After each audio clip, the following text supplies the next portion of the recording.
Pemirsa, Dinas Pendidikan Banjarmasin melakukan peninjauan ke sekolah SMP Islam Terpadu Insan Madani Banjarmasin tengah hari Senin 16 November 2020.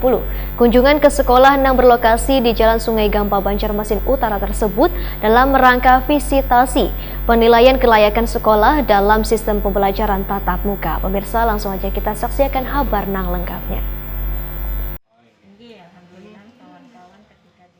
Dinas Pendidikan Banjarmasin melakukan peninjauan ke sekolah SMP Islam Terpadu Insan Madani Banjarmasin tengah hari Senin 16 November 2020. Kunjungan ke sekolah yang berlokasi di Jalan Sungai Gampa Banjarmasin Utara tersebut dalam rangka visitasi penilaian kelayakan sekolah dalam sistem pembelajaran tatap muka. Karena di masa pandemi virus corona ini, kadang hanya sekolah negeri yang mulai disimulasikan belajar tatap muka, namun sekolah swasta di Banjarmasin pun turut dipersiapkan. Demikian diperdakan Kepala Bidang Pembinaan SMP Dinas Pendidikan Banjarmasin, Sahnan Wahitakuni Prima TV. Menurut Sahnan, seminggu lalu SMP Islam Terpadu Insan Madani telah mengajukan surat untuk melakukan pembelajaran tatap muka, sehingga surat tersebut direspon dengan melakukan visitasi ke sekolah yang bersangkutan. Untuk pelaksanaan sistem pembelajaran tatap muka, ujar Sahnan, minimal mendapat rekomendasi atau persetujuan kuitan siswa sebanyak 75%. SMP Islam Terpadu Insan Madani telah memenuhi syarat tersebut. Selain itu, sekolah yang ingin melakukan pembelajaran tatap muka harus memiliki fasilitas sesuai dengan protokol kesehatan kayak wadah basuh tangan dan penerapan pemakaian masker kepada seluruh peserta didik.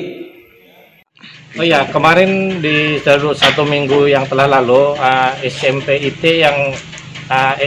Insan Madani ini telah mengajukan permohonan untuk mengajukan belajar tatap muka, sehingga kami perlu visitasi ke lapangan untuk mengetahui sejauh mana persiapannya.